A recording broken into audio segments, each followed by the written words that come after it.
This is the golden rule. Let's talk about it. We don't gotta walk around it. Your Bluetooth, the new tennis shoe, we finding new balance. Faith, family, and talents. How we find God around it. East y'all got the ox now. This your favorite channel. What we on Faith Talk? This a good space to talk. We gon' cross every road if we got a jaywalk. What we on sports now? No, this ain't Sports Center, but ever since Acock, the boy had the sport in him. Man of the house now. What we talking family ties? My dogs won't talk to me. Surely I'm a family guy. You can bring the conversation to me, get it analyzed. Men lie, women lie, the truth should be baptized. Whatever you put into this world is what you getting back. So while you listening in your car, try and sit with that. While you listening in the gym, try and lift the gnat. This is Podcast Improved. Welcome to the Golden Rule. It's golden, baby. Man, what's happening? What's happening? What's happening? It's your boy E. Shaw, and today I got a very special one for y'all, man.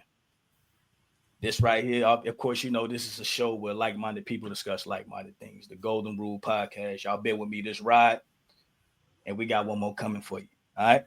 Now I got a special guest today, and look, we're gonna get right into it. This special guest, man, she holds many hats, huh? Many hats. So I'm gonna get right to it and discuss them. She currently has a bachelor's degree in accounting with a minor in finance. She also holds a master's in psychology with a concentration in ABA. Okay. Now, she is obtaining her second master's degree in social work, which she will have finished up this year in November. So I'm proud of her for that. And she's also going for her DSW, and I'll let her explain to you guys what that means. Okay. She's also an advocate and has a passion for supporting individuals on the autism spectrum. And we're going to discuss that in brief detail. That's exactly what this discussion is today. So I got something special for y'all today. And she's currently serving as a social worker, supporting individuals with their mental and behavioral health issues. Y'all, it is a pleasure for me to introduce this young lady, my special guest, my little sister, Verkisie Shaw, or as I call it, Verkisie Shaw-Braxton. But of course, everybody knows her as Put. What's happening, man? What's happening? It's a long time coming, sis. How you doing? I'm blessed, and highly favored. Come on now, talk the talk. You did, man. We got something that this was last minute, so I do appreciate you for joining. But we got something that a lot of people ain't gonna be expecting from us because of our dynamic. But I felt like it's time to have this type of conversation, man. So we're gonna get right into this discussion. But before we do, go on and kind of add to that introduction. Let everybody know what's going on with you. Where you at? Where you from? Where you at? Yeah, well, y'all know I'm from the north side of the borough, Greensboro to be exact. Okay. Have been living in Atlanta for over 19 years now. So I am a Georgia peach. Come on now. But as he did mention earlier, yes, I hold a bachelor's degree in accounting with a minor in finance. I hold a master's degree in psychology with a concentration in applied behavior analysis, which is ABA. Mm-hmm. And currently I am getting my second master's in social work, which I'll be done in November. And then after that, I have to have 2 years of post work, which I am currently working part-time at a psychiatric hospital. I will pursue my doctor's of social work so I can be able to diagnose mental health and behavioral issues. Yeah. And that's what DSW is. The acronym DSW is for doctors in social work, correct? Doctoral social work, correct. Okay. Mm-hmm. Okay. Got you. All right, sis. That is a long ways away from what you started your schooling in. Yeah. But like I say, this conversation that we're gonna have is gonna get right into that. So let's jump right into it, sis. I wanna start off with let's start with when you first, when we first found out that Messiah. If everybody don't know Messiah, Put son, he's 9. Mm-hmm. He's about to be 10 in January 25th to be exact, and he is on the autism spectrum. For those who don't know, she has a son who is autistic. He's on the spectrum, right? Let's go back.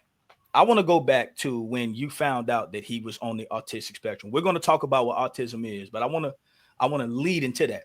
So let's talk about when you first found out that he had autism. Let's talk about that, because I remember when that happened, when we had you had that conversation that night. Let's tell the people about that conversation.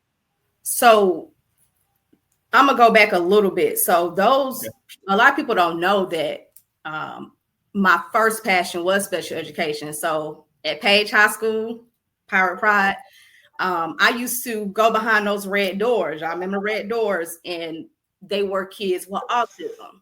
So I always had a passion for special education.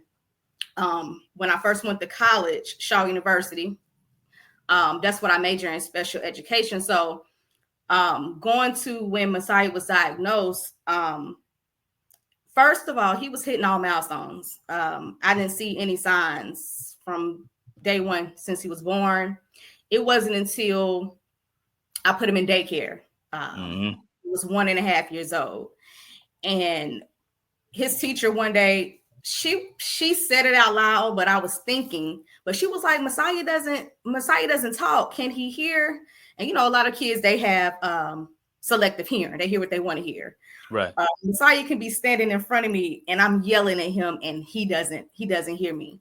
So kind of find out he kept getting ear infections. Right. He had 3 ear infections, and we finally took him to the ENT. He got the tubes in his ear.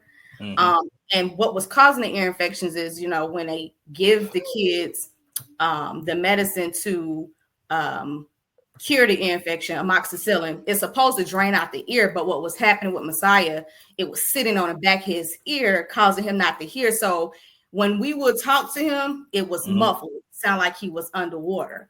So fast forward, took him to get the tubes put in his ear. He went into surgery. Maybe a week later, you can tell that, okay, this is progressing. He can hear. But as a mother and having my motherly instincts, I kept saying, no, something's still not right. Like at this time, he's maybe 2, and he's not doing the things that a 2-year-old should be doing as far as speaking, saying mommy, daddy, asking for juice. He was just pointing, right? So we had issues with one of the tubes, so they had to put him back through surgery again to fix it. I remember that. It was in that moment when I was talking to the ENT, they was like, well, I was just telling him, some other things that I saw. And he said, well, he may be autistic, but that's not my realm. I'm an ENT. So what you need to do for the next steps is go ahead and get him scheduled in and see a psychologist. Right. So, me and his dad was married at the time, and dad was very in denial, which a lot of us African Americans, we are in denial. We just think it's nothing wrong with the children. They need a whooping. No, as a person who actually worked in special education, I knew the signs, so I wasn't in denial. So I went ahead and got him in to see a psychologist. So there was a 2-part testing. The first psychologist, she wanted to see how he did with imaginary play. And of course he couldn't. But just going back to some of his signs, isolation, eye contact, but at the same time, you got to understand his ear journey. Then too, Messiah is the only child. Right. So of course he's going to isolate. He don't have no friends to play with, but it was still things there. So went to the first part of the psychologist, and she did her thing. And then there was a 2-part. We went to her counterpart. We went to another psychiatrist so she can do her part. And in that session, she told me, she was like, I'm not for certain if I can diagnose him. And mind you, Messiah was 1.5. And mind you, I'm not understanding everything that they're telling me because at that time, because I just know the signs. Right. But she was just telling me because of Messiah ear journey, I'm not for certain if he, is, but it take about 8 to 10 weeks for them to get the diagnosis back, for them to do the different type of assessments that they ran on him. Mm-hmm. So fast forward, we got the diagnosis of autism. And from there, I was getting ready to enter into my master's. I wanted to become a CPA. I wanted to work for one of the big 4 companies. I wanted to work for Ernst & Young, but driving down the highway one day, and I said, get your master's in ABA. I'm like, God, you're trying to tell me a sign. But now, go ahead. Now, hold on. Before you move forward, because this is very important. Let's go back to when you got the diagnostic that he has autism. Mm-hmm. Let's go back to that night, because we had a conversation. I think this is critical. This is very key. At least for me, it is, because we had a conversation that night leading to the testing for because Mm-hmm. we had to go over the cost. You went over the cost and everything, and that Yeah. people don't know that test is not cheap. Yes, the test, especially like I can't get Social Security, I can't get Medicaid for my child because they say I make too much, so I had to come and pay out the pockets. I think like $1,200 for the test. Yeah, and it was a. I mean, yeah, we cried, but in typical Shaw fashion, was like, well, shoot, man, we got to attack this thing. We got to do it. I don't care what it costs. Yeah. Like, you was like, you don't care what it costs. We gonna try to be as proactive as we can, because now the signs are there. We have to get this thing diagnosed so that we can get him the proper help. And I remember you know what I'm saying? I know you remember this as well, but I was like, man, dang, I just kept saying, like, once we did get the testing done, and it was verified that he was on the spectrum. I just remember thinking, man, this kid is not going to get a fair shake at life. And I think you thought that too. And I believe, you correct me if I'm wrong, but that's why you said you had this intuition to get your further education in ABA. And I believe that's why, because, man, we don't know too many people with autism, but the people that I do know, life ain't fair for them, man.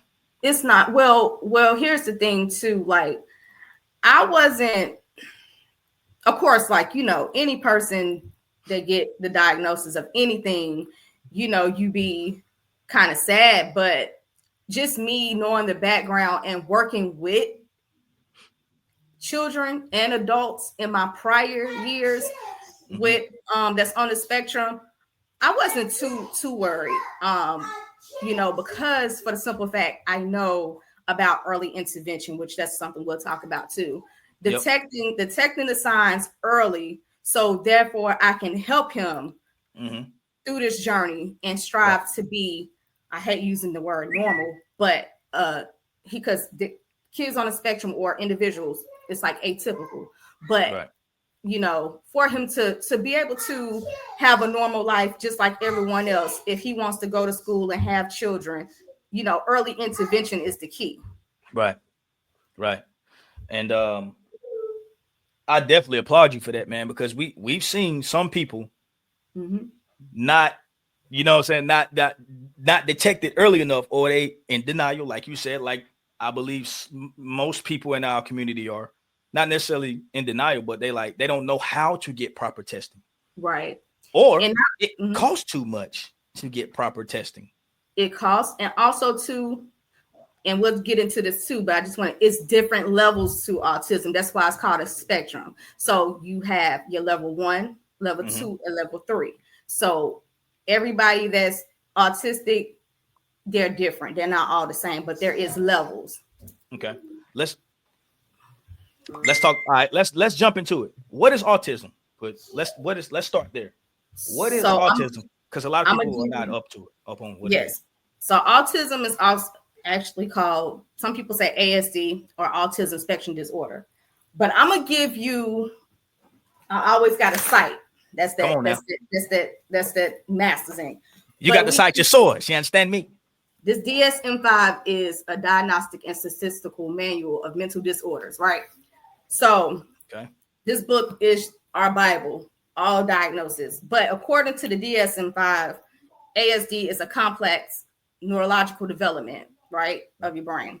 Right. Involving persistent challenges with social communication, restricted interests, and repetitive behaviors. So to break that down in layman terms, it's just ASD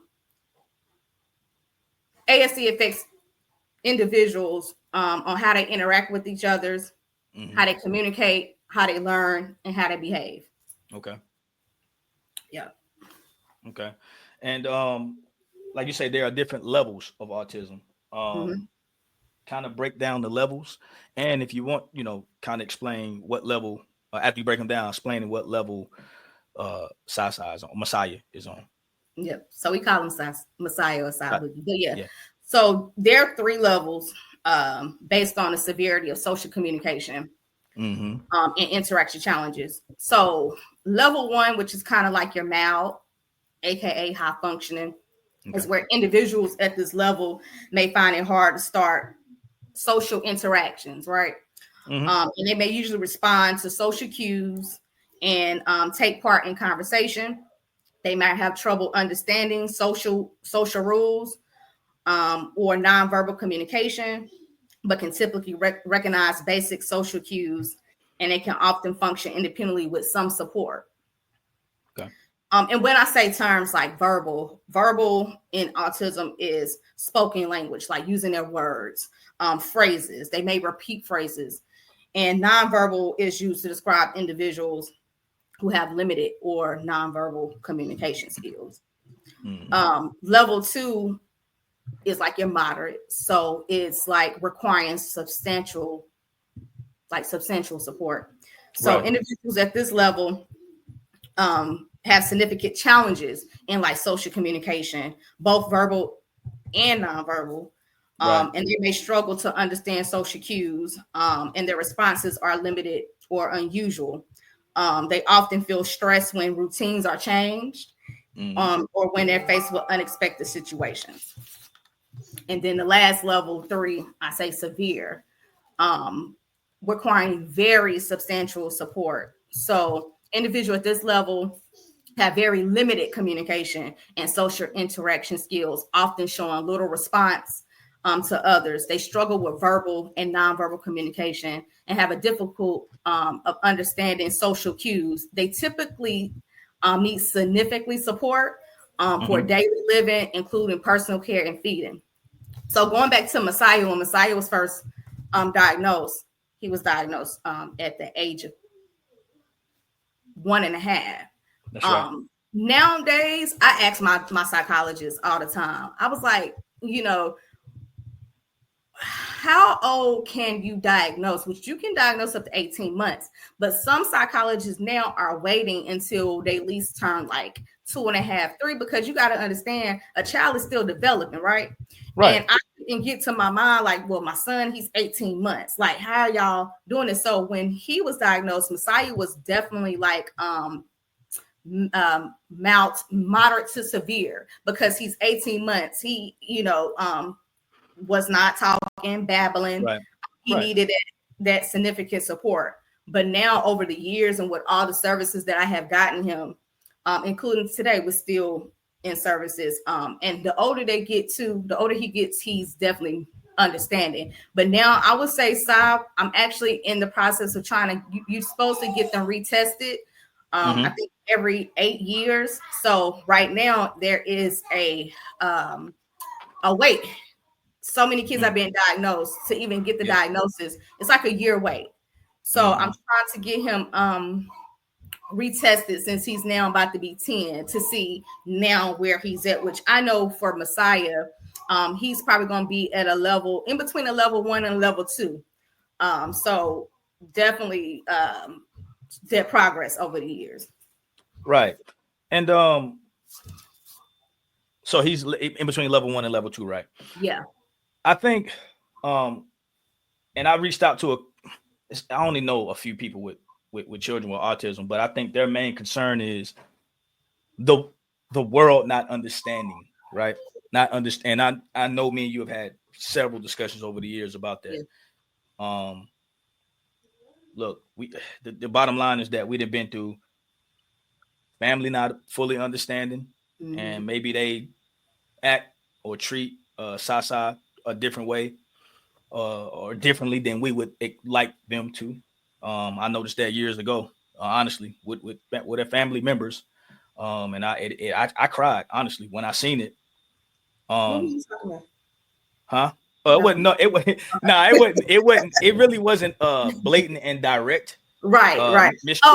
mistreatment, which is not. It Yeah. wasn't blatant or direct mistreatment, but it was just like, like, yeah. Nah, I like, get you. Yeah. You see what I'm saying? And but I nipped that in the bud because for one, a lot of people have to be educated. A lot of people are ignorant to disabilities. So it's like you really have to educate because especially like for instance with daddy and with grandma, right? They're older. So they didn't use the term because back then they probably didn't know that their people had it. But now like you have to educate, like I had to educate daddy, like, this is what you got to do. You can't be trying to whoop my child, like, no, it's a certain way you got to do things in decency and order, because I hate to have to pause on, but come on now. But I was just about to say, talk about like how do you develop the patience for that? And I know it takes ultra patience. Well, yeah, because I was the one who didn't have patience. But the thing with, I'm just talk about my son in general, and even when even when I was teaching or working with other kids with autism, it's easier working with other people's kids than your own kid, right? Because your kid came from you, so it's just like you let them kind of run over you, which now I'm trying to reel that in, right? Because the older Messiah gets, he definitely understands. I understand where you're coming from. You just have to take out. It's a lot of self-care, and even though I call y'all and talk about daddy all the time, but he is one of the biggest supporters because he's here with me. So he allows me, I can leave and go do what I can do to just do that self-care for myself and just woosah, because especially when Messiah was younger and he cannot verbalize how he's feeling, whether he's sick, I don't know, if he's hurting, he can't tell me these things, right? So as a mom, it can be overwhelming. And I'm the strong, well, we all strong, but I'm always that strong one. Like, I'm not gonna cry in front of y'all, but best believe I've had moments where I'm like, I can't do this. But it does get easier as he gets older. Especially behaviors. Like when Messiah was 2 and 3, breaking cell phones, throwing stuff.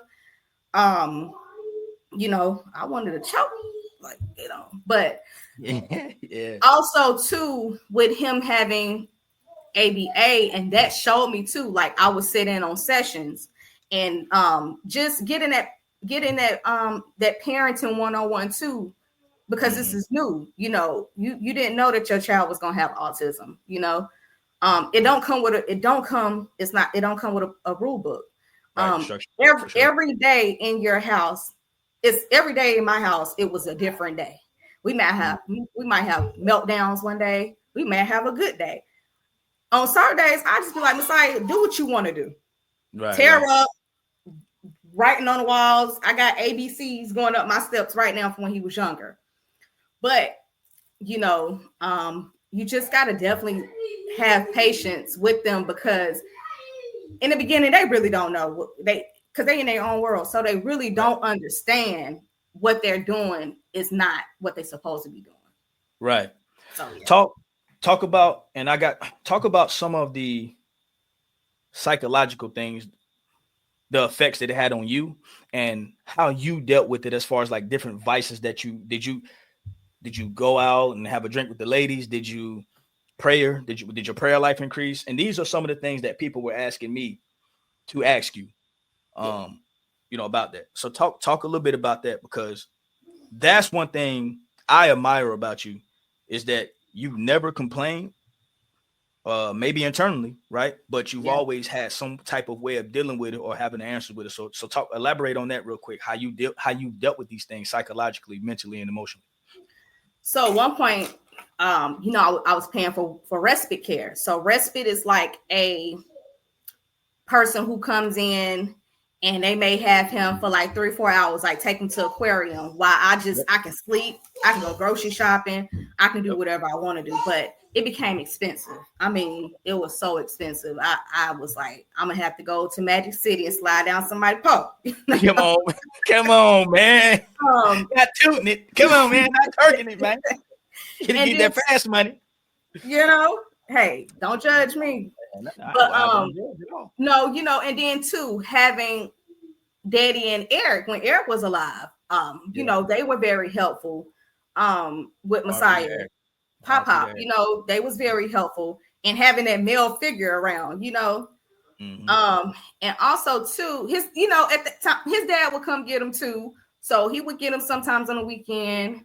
So I kind of always had like an outlet, but for me, being that he was nonverbal, it was hard for me to let go because most individuals that have a disability or nonverbal, they are abused, which going into the situation, a lot of people don't know, but Messiah was abused in school 2 years ago by a teacher. So can you talk about, go ahead. Yeah, go ahead. I'm cool. Yeah. You can talk about that? Yeah, I can talk about it. I talk about it now. Of course, immediate family, but that is my worry because he couldn't talk, and when they called me, they just said, "Hey, Miss Braxton, I need for you to come see me, or we need to have a conference the next day because of something that happened between Messiah and the teacher." Well, the thing is, you can't call me and say you got to wait till tomorrow. Like, ma'am, like, why not today? What we talking about? What we talking about? I'm asking Messiah, hey, what happened? I'm checking his skin, clothes. Right. Of course, he don't know what's going on. So, fast forward, I went to school. The teacher, the principal never not once told me that there was a video. She just said that there were people who witnessed it, but it wasn't until CPS gets involved. CPS is there. They didn't let the lady go who did it. So CPS, me and the CPS worker, we're talking, and he was like, "Well, did you see the video?" I was like, "What video?" She never not once mentioned, a video, and she also downplayed what happened in the video. So we asked to see the video.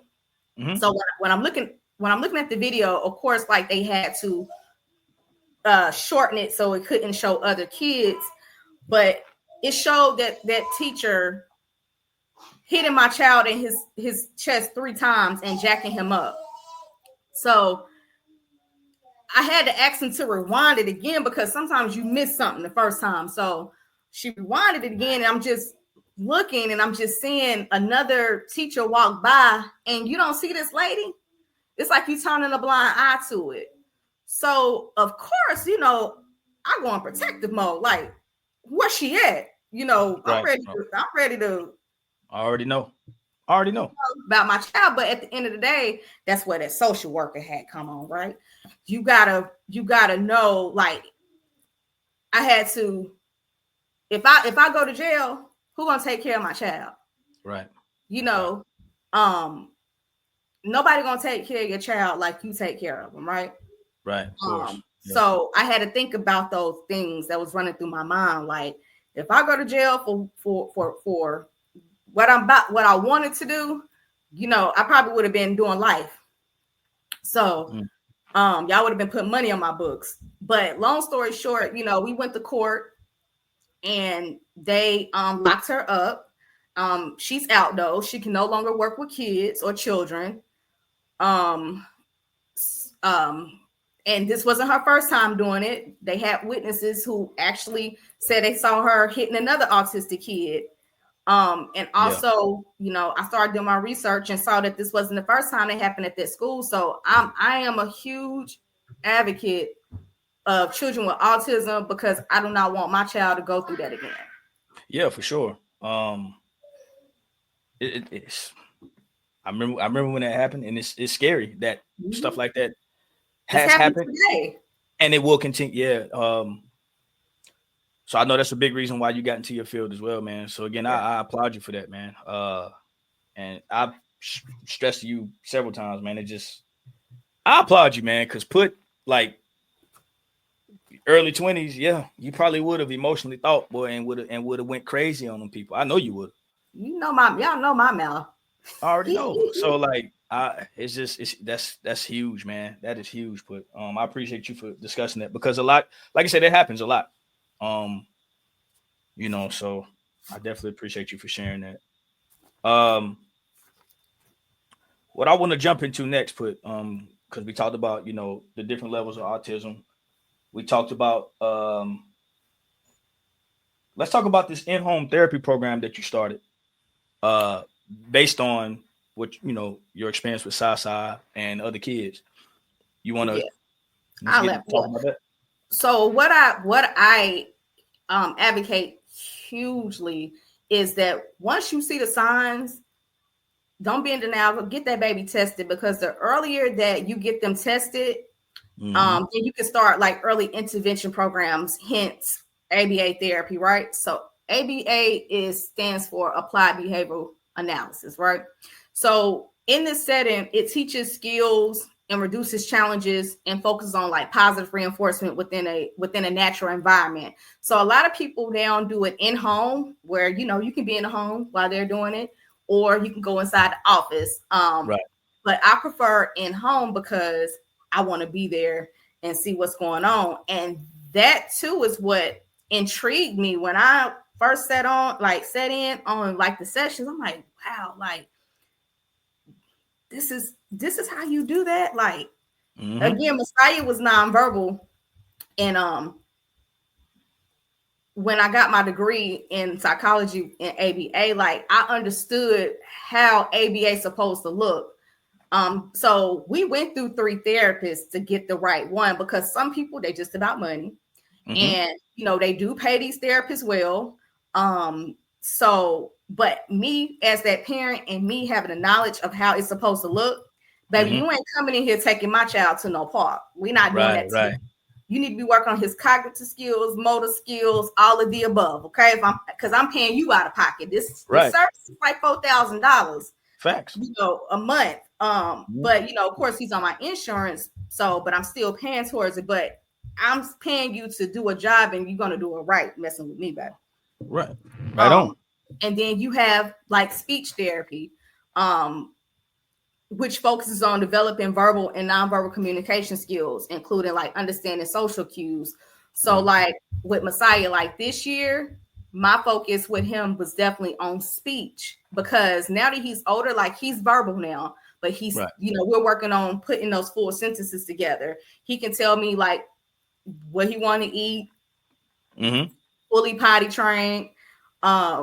Messiah, he do what he do.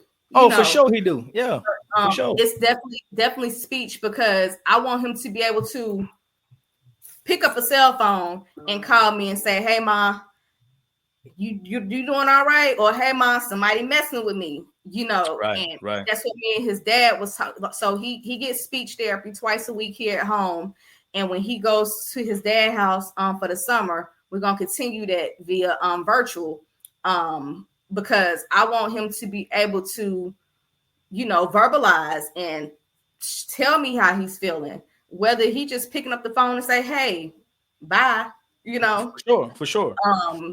And then also, go ahead. And this is something, just so everybody could know, for people who are just now joining, this is something you've been doing since he was speech therapy since he was 2. Okay, so this is going on 7 years, pretty much. Yeah. So here's another thing too. So in order to do these services like ABA especially, the kid has to have the diagnosis. Like, there's no way around it. You have to get a referral from your pediatrician to do the testing. But some kids, they can't start ABA until they like 3, but you have to have the diagnosis. Some people think, oh, they can just put them in ABA. No, you have to have the diagnosis of autism. But most people, what I did before Messiah got into ABA, we did do speech therapy when he was like 2, maybe 3, but we had stopped because I wanted to because his behavior started getting out of control. So I needed that ABA. But and in school too, they do offer what they don't offer. They supposed to do speech therapy and occupational therapy. But the reason why I got it outside of home, because in school they only do a 30-minute session as a group. So he's not getting what he needs in the 30-minute session. So I have my personal therapist come and do it within the home for an hour, 2 times a week. Okay, that's big. That's big. Also, right too, occupational therapy, that's OT. Some people might say OT. It helps improve sensory processing, fine motor skills, daily living tasks, in addition to strategies to manage transitions or overwhelming situations. So, like in that sense, it teaches them like how to dress themselves, how to brush your teeth, how to use a pencil, how to hold it, how to write. So those are some things that you can be doing in lieu of you waiting to get on that ABA, because right now in Georgia, it's a wait for ABA and speech and occupational. It's crazy. So that's why a lot of them do offer in home, but if you want to go in the clinic, it's like a wait. So I rather for somebody coming to my home and do what she do. And shout out to Messiah speech therapist. She is amazing. Like, we've been working with her for the past 2 months. And when I say Sabug, I'm gonna give him to next year. I think he definitely gonna be fully talking to the point. I'm like, Messiah, go to sleep. That's dope, man. Like, all right. So far as the financial part of it, it can be very expensive, especially you know, if you don't have proper insurance. So what avenues or what sources can people get go to as far as like the financial side of it? What can you help them out with that? So it just depends on your financial situation. Just speaking for me, I got like 3 jobs. So I'm in a different little tax bracket. But even as a single parent, like, it's hard getting services. Like, you gotta barely make nothing or be damn near not having no income to even get like Medicaid. Medicaid can provide a lot of Medicaid. A lot of these ABA therapists do take Medicaid, so you probably won't have to come out of pocket. It's also in Georgia. I don't know about any other states, but it's called Katie Beckett. Now that is for people who, like for me, like it don't go based off your income, but the only reason why I haven't did it because the packet is so big and it's just too time consuming. So I'm gonna try to figure it out one day, but not today. But yeah, if you can get Medicaid, also if you can get you can get SSI, but again, you have to have that disability. He or she has to be diagnosed to get these types of services. SSI, I know a lot of people who get SSI for their children that, you know, depending upon, again, your financial status. I can't get it. I've been denied. So it just depends on your financial status. And I think it's a shame because, and that's another thing about being an advocate too, trying to get in and change these laws. That's why we have to vote too, not in just our presidential election, but also in our state and local. Yeah, state and local, absolutely. Because, for instance, it's like, I don't think that my child should be punished for not getting Medicaid because of my income. I think it should be based upon his diagnosis, right? So I think that's definitely unfair. So yeah, it can be costly. Like, I'm paying right now out of pocket for psych therapist $100 per session, and mind you, it's twice a week. Right. So y'all do the math on that. But Dad does help me though. We definitely do go half in on that. But even with ABA, like that's costly. Right now, he hasn't been in ABA because I'm not focusing on his behavior right now. I'm focusing more on that speech. What do you want to say? Hey, shout out what's up, Si? Come on, say hey to the people. What up, Si? What up? Hi. All right. What's up, say man? Say hi. Hi. Hey, look at Twin, man. Hey, shout out Shout out to OG Eddie Shaw Senior too, man. Pops, man. Shout out to Pops for the financial support for the for the What? money on. For who? OG Eddie Shaw for the little assistance, man, for the help. Now he just babysit. He don't do financial. Oh, what? Oh, my bad. Well, you know what I meant. You know what I meant. Yeah. I mean, he get the food, but as far as like other services, baby, that's on me. Facts, man. So we talked about the financial part of it. I just got a text. The clinical not clinical, but the diagnosing. Mm-hmm.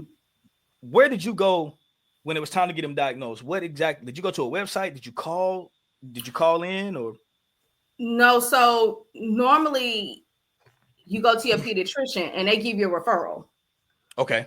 So they gave me a referral, and I end up finding this Dr. Jamie Fox. She's up north in North Georgia. So I went to her. I went to Dr. Jamie Fox. Yeah. Okay. So just to answer that text, basically you go to your pediatrician, your child's doctor, child's physician, and they'll give you a referral, right? Mm-hmm. And then from that referral, that's how they'll refer you to someone who can literally like diagnose with autism or not, or any kind of. You also would need a referral for like going to the ENT specialist. Yeah. And that was another thing too. Like my son had 3 ear infections. Do you mean to tell me I just can't go to the ENT? Like Messiah could have went deaf, but right. They end up letting me come without the referral. But anything regarding, like, you got to get a referral for anything, a referral for speech therapy, or referral for ABA. Like, you have to go through your pediatrician to get that referral. Yeah, for sure. Like, and that's another thing I want to touch up on, because obviously he's on the spectrum, but also Sasa has, how can I say this? A lot of ailments, a lot of physical ailments that you've had to deal with. You want to elaborate? You want to talk about those aside from the autism? Huh? I mean, what? Like what?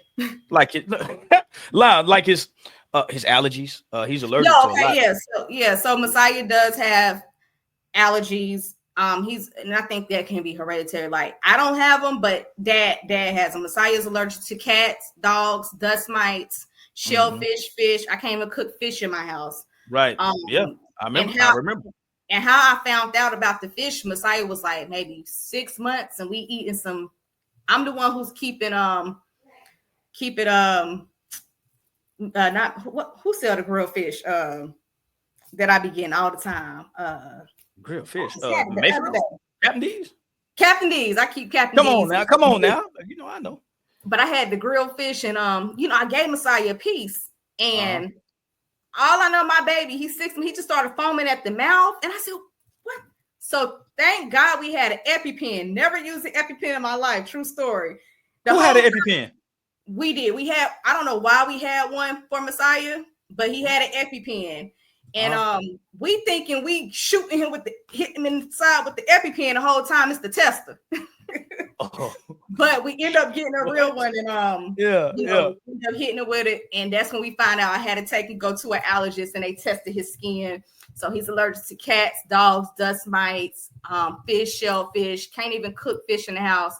Allergist is real to cats. Like, my sister got a cat. We can't even be in her house more than 5 minutes because he'll start itching, eyes getting bloodshot red, everything. So, damn daddy went and got a damn cat. I don't understand, but it's not gonna be that when he get there. But of course, he gonna have his EpiPen on deck, right? And his Benadryl. He has asthma, and that's another thing too that plays a part in kids with autism. They're sensory.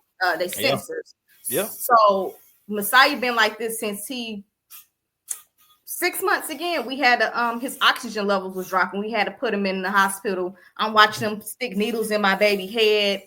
But when we go to the hospital, literally, it takes a team of 10 nurses to come in and hold him down to give him a breathing treatment. No lie, that autistic children and individuals, like, they're really, really strong. So what I have to do sometimes now, I stay ahead of it. When I see that he's getting sick, I give him melatonin, baby, 10 milligrams, put him on to sleep.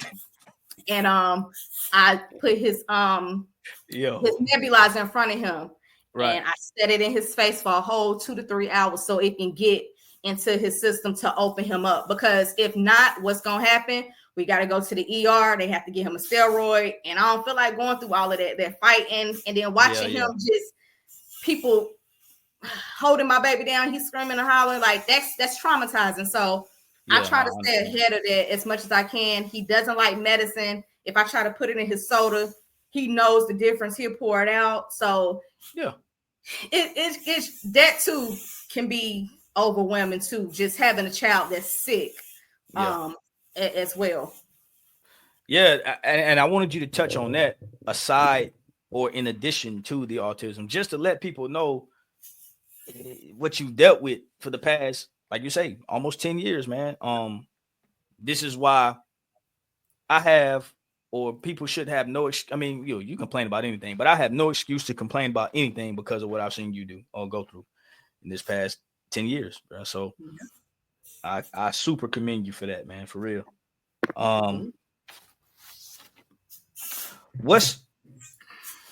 What you got? What's next for you, man? Because when we touched on everything about the autism, what's the next step? Like I said, you got the in-home therapy that you're trying to get up and running. Well, go ahead. So we all know I was starting up that business. I was actually contracting in schools and daycares. They had to pay me, For sure. Once you get the degrees, baby, you got to pay me $65 an hour to come out. But I had this person who I trusted. So my goal was to become a BCBA, which is a board certified behavior analyst, right? Mm-hmm.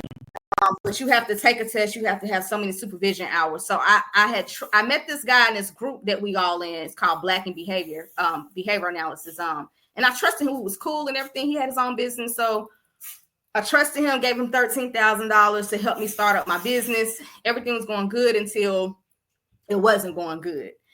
Long story short, I had to take him to court, get my money back. Still fighting to this day. That's been like 3 years. And when you take the money out of my baby mouth, it's a problem. But God gonna handle that. Sure. But when the pandemic came around, that stopped a lot of the ABA because we could no longer do face-to-face. Clinics were shut down and everything. A lot of kiddos, I work with a lot of kiddos that was nonverbal. So doing online wouldn't be sufficient or suffice. So I jumped back because I had quit my job and everything. So I jumped back into accounting, and then I had my master's already. So I actually was going for my doctorates. I went to Liberty I was starting my doctors in special education. I didn't want to teach. I wanted to diagnose, but God be showing you signs, and he was just like, this ain't the route that you need to go. Right. So I pulled back from my doctors. Mama was mad. Like, I'm like, Mom, it's okay. Like, I'm gonna go for this second master's in social work, because with social work, I can still advocate for my child, right? And I can still be able to get my license, and that's what I want to do. I want to get my license clinical, my license, so I can be able to diagnose mental health and behavioral health disorders. So, and that leads into my doctors. To be honest, I probably don't have to go get my doctors, because once I get my license clinical, then I'll be able to diagnose. And I believe we can prescribe. I have to double check, but I believe we can prescribe medication. But that's probably where the doctorates will come into play. Right. My short-term goal right now is I'm studying now. I'll be finished with my second master's in November. So I'm studying now to get my licensed master social work. So you have to be you don't have to get this first, but in order to work in like hospitals and like hospitals, they want you to have like your license. So I'm shooting to sit for that before I graduate. Then my doctors, you have to work 2 years post. So that's in the making now. I work for a psych hospital part-time. But long term, I definitely see me opening up, starting back what I was doing at ABA. But now, since I have the mental health part of it, working in a psych hospital has definitely opened up my eyes to let you know, like, mental health is very real.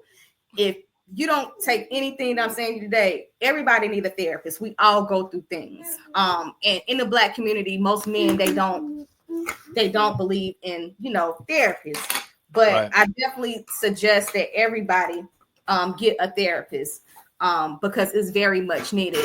Working in a psych hospital, my mom and them, so they know the stories I tell them. I work with kids, adults, you name it, every type of disorder. I've seen it. In order for me to be healthy and work for them and be their therapist, I have to be good and be myself. I need self-care. So my overall goal is to be able to diagnose mental and behavior, but I want to open up my own clinic where I have me diagnosing. Then I also have an ABA clinic in there. I have my occupational therapist. I have my speech, all in one stop shop. You come to me to diagnose, and I got all of these layers in here where you ain't got to worry about going outside to go to here and do that. So that is one of my like long-term goals, to open up, start here in Georgia, and let's put these bad boys in North Carolina, Texas, California, you name it. Man, that's you going to what? Generational wealth. I want my family put on too. Hey, come on, man. You feel me? Come on, man. Y'all already know I had some talks about doing something else behind the scenes, and we'll talk about that later. But I'm all about family and generational wealth and just helping, in this world that we live in today, life be lifing. So yeah, for sure. And it's gonna happen for you, sis. You taking all the right avenues and all the right roads, so to speak, to get to that point, man. So I have full faith in you. And look, great things happen to great people. And we didn't have talks before, man. What you've done is nothing short of amazing, man. So I applaud you for that. I just want to tell people, because it's like when they hear they hear the word autism, it's like they shut down.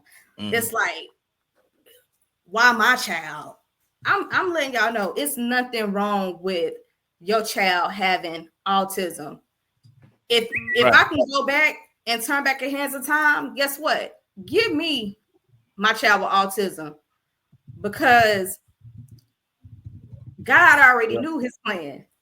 He knew what he was doing when he gave me my child. Right. So, Yeah, man. It does happen. Like I say, I knew it was a reason why when I was at ACOC and Page, that when I was, Miss Rochelle and the people who used to work with children with behavioral issues, that I never once, and I've never been like this, but I never once picked on them. I never once disrespected them, because they wasn't different. I knew something, they had some mental issues, so to speak, but they wasn't different. They was humans. You know what I'm saying?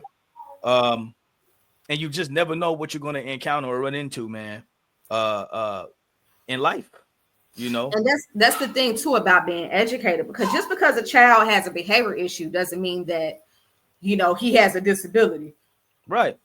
And that's what I was going back and forth with his teacher. Listen, when I go to that school, they know who I am. They know how I'm coming, because they don't think that these parents take the time out to educate themselves. I don't got to go in there telling them people my credentials. But I know what an IEP is, and I do advocate for that. Like, I teach parents, like, if your child has a disability, they need to be on an IEP, because we are paying for that. So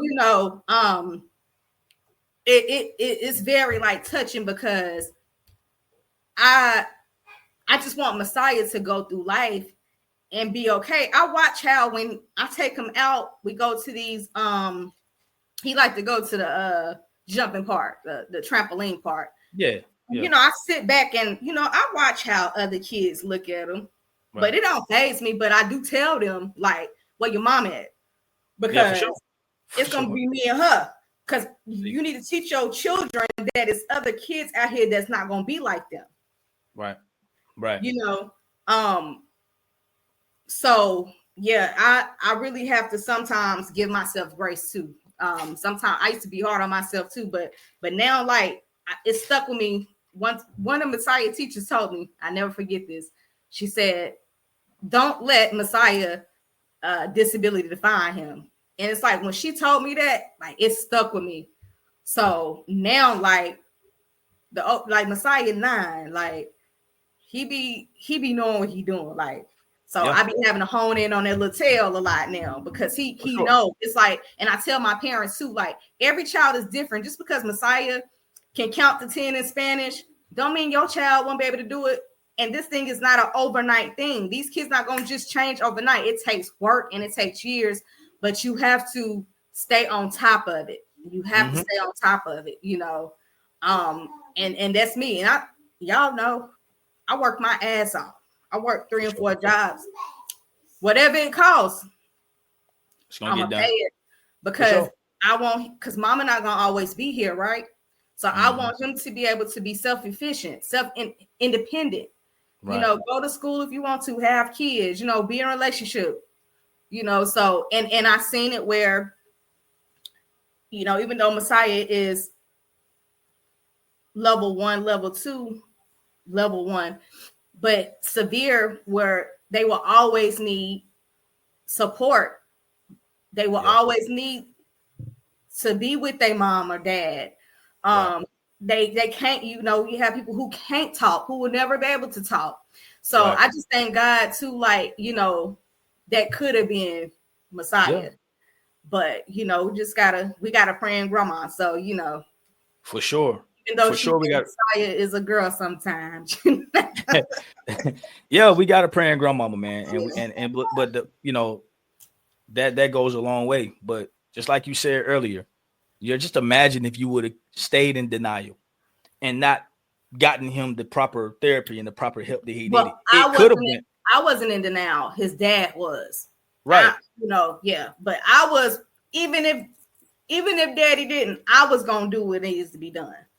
Right. That's what I'm saying. Like Yeah. he was in denial. But you know, sometimes in these households, if the daddy is around, the daddy's in denial. So the mama's like, oh well, you know, we'll just, you know what I'm saying? Like if you would have been persuaded to, all right, hold off and let's see how it works out, he Mm-hmm. wouldn't have got the proper help, right? And then, you Mm-hmm. know, it could have went to severe Yep. had he not, you know what I'm saying? Like, thank God for that.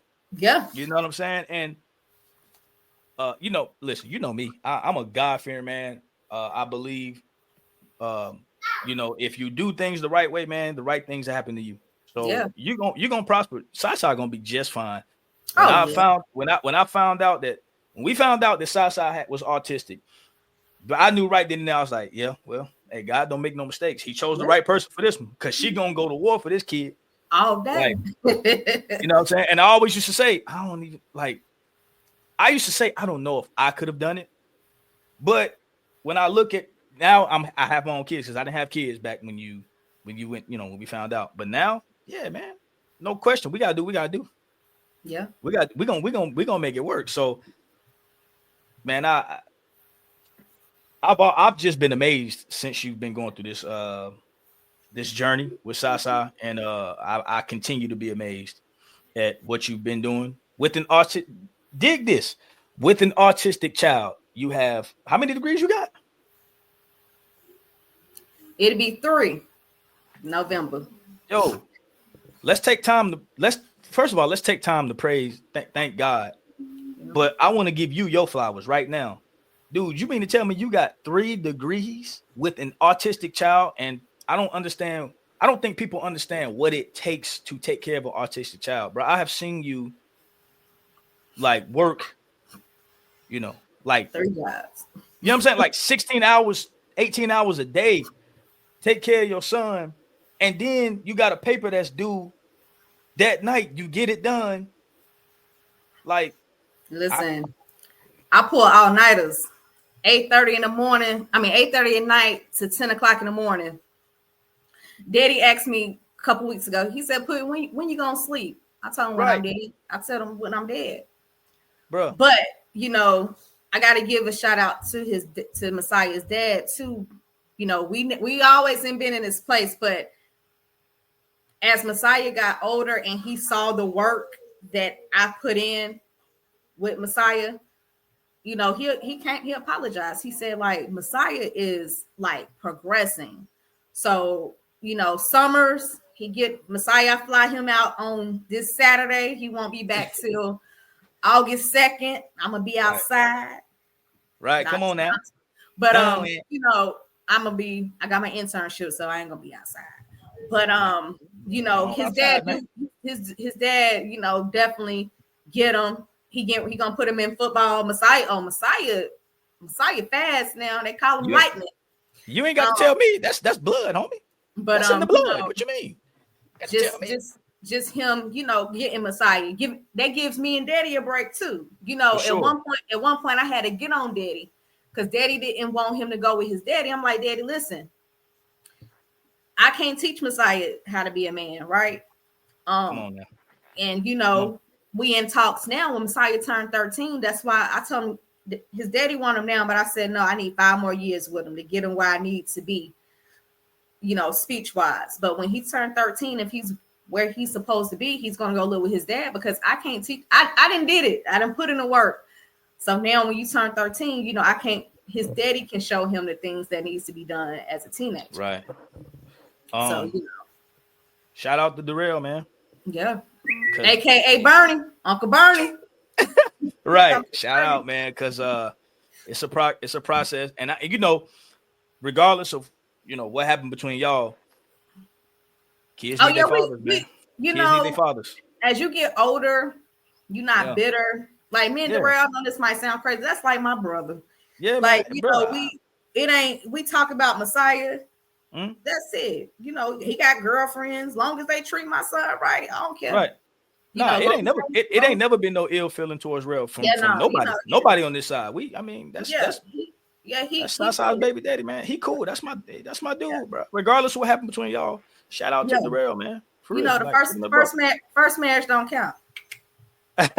Come on. Yo, man. Man, you know what, man? We didn't listen, man. Like, I want to make sure you get your flowers. Like, I want to make sure you get them from me. You already know how we rocking. But everybody on here, man. For sure. You already know. But like all day. The last name don't change. The last name stays on. Hey, the name stays home. You hit me? The name stays home. Yeah. For sure, man. But I want everybody to go ahead and I want to get you your flowers on this platform because, like I say, man, it's nothing short of amazement, bro, when I think about you and your situation and your journey. And Sasa gonna be just fine. And more importantly, bro, you're gonna be blessed forever, eternally, taking care of one of God's angels, bro, with this type of with what he's dealing with autism. These are special God's special kids, man. That's twin right there, twin. Yeah, for sure, man. He look like me, but he like his daddy too. He a mix twin. That's twin. Man, he a perfect mix. He a perfect mix, man. Man, we about at the end, man. Hey, I want to ask you one more question before we go. I got my fan rolling. You know, when you start getting in emotions. Yeah. Oh yeah. Nah.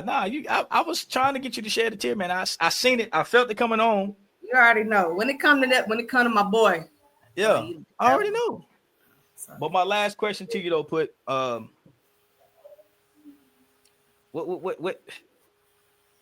what's the dating life looking like, man? I got to know. I got to put you on blast. What's the dating life looking like, man? Well, listen. These boys, they be telling me you work too much. You know, right now I'm focused on getting to the paper. Yeah. I got things I'm trying to do, and if it don't make dollars, it don't make sense. Man, listen. I done it all. I done been married. I done lived this life. It's on God's timing. It's God's timing. You know, I'm not in no rush, especially living here in Atlanta. You know, they like what I like now, so I gotta be careful. Hello. But not like people, but don't get it twisted. I get hollered at every day. I already know. You know. I already know. That's what. Like, look, I understand, brother. You got the money. For real. In all honesty, though, like Oh, cuz said, what's that ring on your finger? Let me tell you, this is that purity. This is what? This that purity ring. Purity. But no, like in all honesty, Cleanliness. like I have time for myself barely. Yeah. So, it be, I didn't be in a relationship after I got divorced. Yeah, for sure. And, separated, but it's about my child too. Like, you got to accept him, everything that come with it. And like I said, right now, like, it's just grind time for me. When I be outside, I be outside for a good time. If I see somebody, yeah, hey, how you doing? I ain't afraid to go holler. You know what I'm saying? But sure. nah, like, I'm just chilling right now. I'm cool, and I'm trying to become Dr. Braxton. Put some respect on your name. You know what I'm saying? That's gonna happen. As long as you happy, sis. Whatever makes you happy. If the grind makes you happy, you just know. You got to. You got to. Yeah, and he I might got somebody call in the middle of the night. Ain't got to be dead. You did. Nah, man. As long as you happy though, man. I can't even believe I'm having. And then hell, your daddy live here, so even though it's my house, I respect. Oh, Pops ain't gonna let nothing come in. Oh, you already know. Pops ain't gonna let just nothing come in. I got respect, you know what I'm saying? Like, Yeah, for sure. I know you do. Might have to wait till you go to sleep. Hey, Pops. Hey, man. We ain't gonna even. Yeah, man. What's this? I ain't gonna take up too much more of your time, man. This was. I'm telling you, like, the amount of. Hey, appreciate everybody for the comments. The amount of comments that we got from people viewing, man. I appreciate everybody. You gave a lot of people a lot of information. So I appreciate that, man. You got any last remarks you want to give to people? Where you get off? What can they find you? Facebook, Instagram? What can they find you at? Well, you can find me on all platforms. I'm on Facebook, Instagram, right. But I'm Facebook. That's where you can really reach me at if need be. I do got a lot of people, especially when I open up and share Messiah's journey. A lot of people start inboxing me because they was afraid, right? And they was like, oh, my son has autism too. I'm just letting you know, like, don't be ashamed because that's your child. Definitely, like I said before, I'm a huge advocate of early intervention. Right. When you start seeing them signs, go ahead, get them tested, so you can start those interventions and those therapies to help them. It won't be too late. And that's what I did with Sai. So anytime, if you in the Georgia area, like I said, I got some things brewing, especially when I get my license. I'm trying to get licensed in a few states, do some traveling. Definitely I'm still doing the ABA on the side sometimes, but I also, contract with DFACS too. So I do a lot of things with them too, within Atlanta. So, but yeah, my main thing is diagnosing. Like, I want to be able to diagnose mental health and behavioral disorders. So definitely trying to long term, maybe one day open up me a clinic. You know what I'm saying? So talk it up, talk it into existence, man. Put my family in it too. So for sure. Yeah. Well, you should already, if you need me for anything, man, just let me know.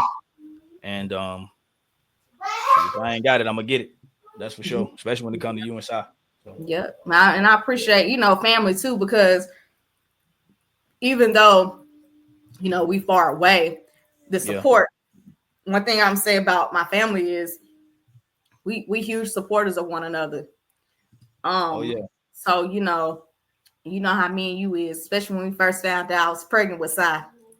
Oh man, I forgot to listen, man. We had that talk because I ain't gonna lie, y'all, baby. It was gonna be a bark. Oh Lord, man, yo. But like real quick on that.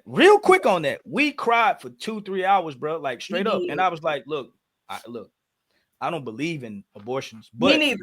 You know what I'm saying? And I know you and it was tough dealing with the situation, but like I was just like, yo, I mean, this and not knowing the unknown, right? You know, this is my first child. right. You know, worrying about, am I gonna be a good mom? And now it's no longer about me. Facts. Now I got this other this human that I have to worry about.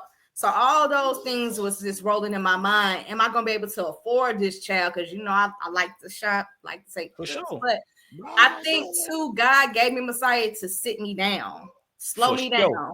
Life And, completely changed once you had it Sasa. did. And you know, I I mean, wouldn't change it for the world. Like, and then him having that autism on too just put the cherry on top.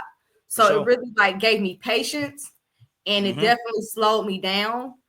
Because I didn't think I was gonna have a kid or have, you know, but you know, never say never. I think I did good in life. I had him when I was 28, so I was able to live life, travel, and now that he's getting older, you know, I'm able to get back on my traveling tip and do things. But yeah, we cried for like two hours because, boy, but to be honest, bro, like, thank you, because yo, you know, I'm gonna shoot it to you straight, bro. I was you like, told me, like you said, Puddin', no matter what, I got your back. That's all I needed to hear. Like, and you know, sisters too, but you, like, you confirmed it. I was like, yeah, it's a wrap. Because I was in Jamaica 5 weeks pregnant. Nobody knew. And I'm sitting on that beach and we had that talking. I was like, yeah, I didn't care what his daddy said. I didn't care what nobody said. Like, when you said what you said, yeah, bro. And I meant, you already know. I like, bro, I got whatever you decide to do. I got you, yo. Real. I got you. So you made obviously the best decision, man. And that little dude there's he life. And that's just to touch on one more thing. I know a lot of people always ask, do I want to have another child or children? And I always say no. And the reason why is because, one, I'll be 38 this year. Messiah about to be 10. I'm not trying to start over.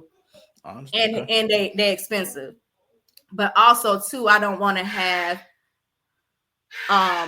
the chances of me having another autistic child.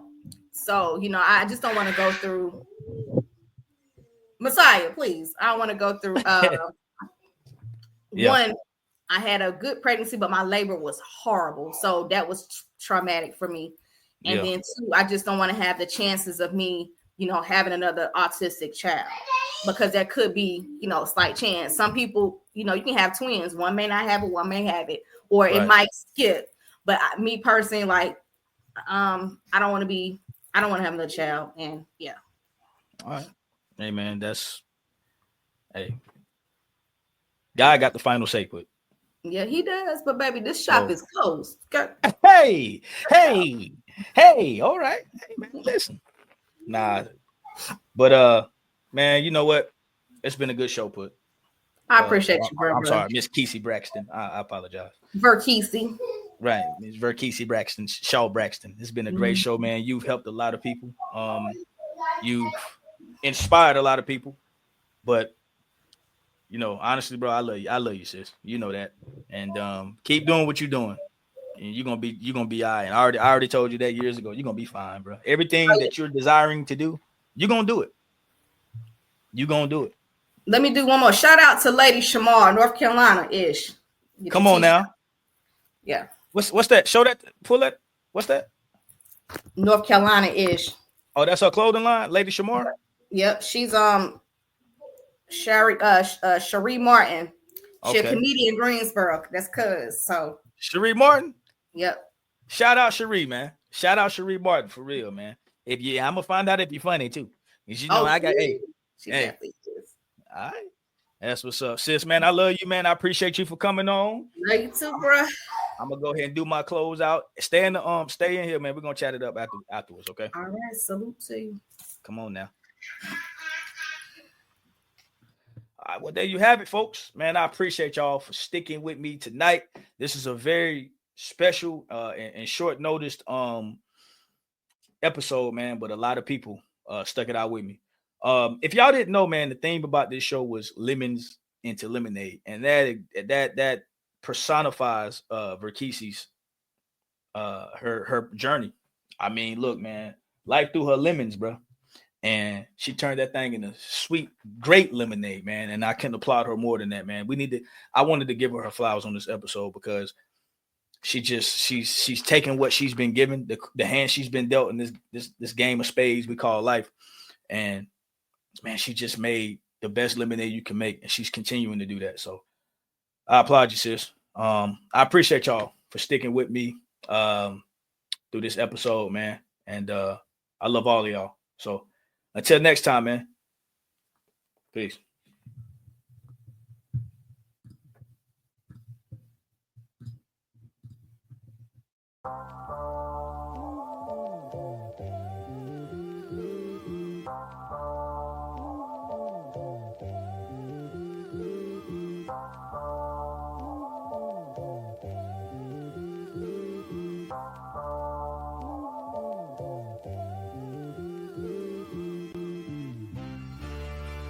This is the golden rule.